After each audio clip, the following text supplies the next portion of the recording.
Welcome to Tech Leveler, and if your iPhone is not installing apps from the App Store, I'm going to show you a few practical ways how to fix this.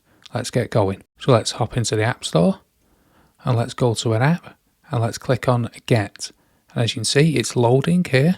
It should go through the process to download. If your phone doesn't do this, and it just keeps loading and doesn't actually download, let's go and see how we can fix it. The first thing you want to do is check the actual internet connection, that it's all set up and is a fast connection available.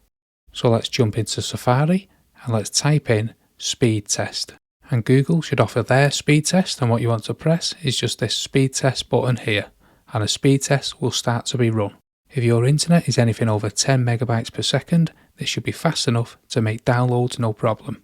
Google may give you a message that there's some sort of issue with your Wi-Fi or your internet connection, so what you'd want to do in this case is actually switch it off and switch it back on again to try and reboot your internet connection. However, if you go through this step and everything's fine, like it is in my case, the next step to take is actually to reboot your phone. So hold the power button and the down button, and then swipe across to switch power off, and then reboot your phone. Now you've done one or both of those things, try and re-download the application from the App Store again. If those have both failed to work, then there's one last thing you could try. Let's head over to the iPhone settings here on the home screen. Now in the main iPhone settings, let's scroll all the way down to General, and let's tap into that.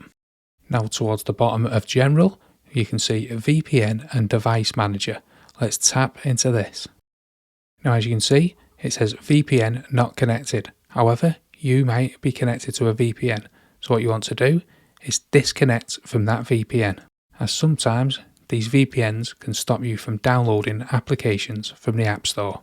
And once you've done that, again, go to the App Store and see if you can now download the application from the App Store. I hope this helps you out. If it does, smash the like, smash the subscribe, and thank you for watching.